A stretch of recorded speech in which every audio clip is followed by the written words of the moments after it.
আমাদের border, you all understand that the border management is done by BSF. মুখ্যমন্ত্রীর পোষ্য additional চার্জে থাকা ডিজিপি, টেম্পোরারি ডিজিপি যিনি অ্যাডিশনাল চার্জে আছেন, তিনিও বিএসএফ এর দিকে আঙুল দেখাচ্ছেন। ক্যান্সারে নেই আর ভয়, NCRI এ হবে এর জয়। আপনাদের ভরসা নেতাজি সুভাষচন্দ্র বোস ক্যান্সার হসপিটাল।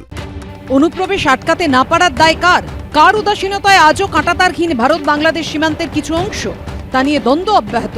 রবিবার বিএসএফ এর ঘাড়ে দায় চাপিয়েছিলেন রাজ্য পুলিশের ডিজি রাজীব কুমার।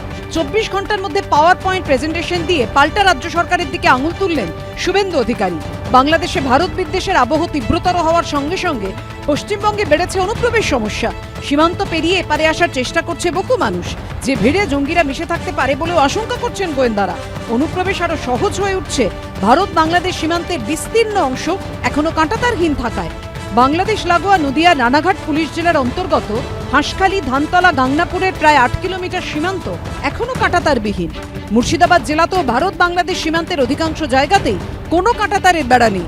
এই প্রেক্ষাপটে সোমবার সাংবাদিক বৈঠক করে পাওয়ার পয়েন্ট প্রেজেন্টেশন দিয়ে শুভেন্দু অধিকারী দাবি করলেন, রাজ্য সরকার জমি অধিগ্রহণ না করার ফলেই এই সমস্যা থেকে গেছে। সেই সঙ্গে প্রশাসনকেও নিশানা করেছেন তিনি।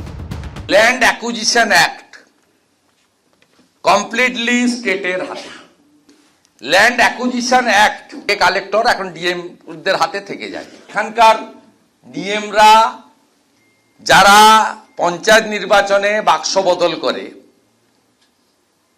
যারা লোকসভা নির্বাচনে তাবেদারি করে, সেই ডিএমদের কাছ থেকে মুখ্যমন্ত্রীর নির্দেশ বা ইশারার বাইরে 1 ছটাক জমিও অধিগ্রহণ তারা করে দিতে পারবেন না।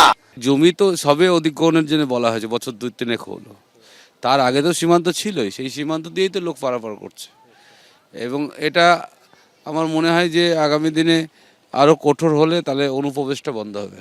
কড়াকড়ি করতে হবে, কোথাও মানসিকতা তৈরি করতে হবে যে বৈদেশিক অনুপ্রবেশ যেন না হয়, এটা মানসিকতা তৈরি করতে হবে। এটা সেন্ট্রাল গভর্নমেন্টের সেই উদ্দেশ্য, সেই পরিকল্পনা ঘাটতি আছে। একদিকে দায় নিয়ে দরজা চলছে, অন্যদিকে অনুপ্রবেশও হয়েই চলেছে। সোমবারও উত্তর 24 পরগনার বাগদায় অবৈধভাবে আসা বাংলাদেশের এক যুবককে গ্রেফতার করল পুলিশ। নিজের ছেলে পরিচয় দিয়ে তাকে আশ্রয় দেওয়ার অভিযোগে আরেকজনকে গ্রেফতার করা হয়েছে। ধৃত বাংলাদেশি যুবক মেহবুব হাসান রাসেল নাম ভাড়িয়ে বাগদায় ছিল। রাকুল মন্ডল নামে ভোটার কার্ডও তৈরি করেছিল সে, বানিয়ে ফেলেছিল আধার ও রেশন কার্ডও।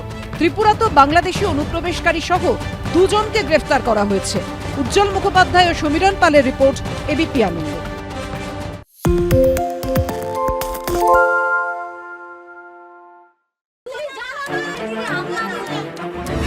বাংলা চেঁচামেচি চায় না, বাংলা খবর চায়। বাংলা খবর, বাংলার খবর।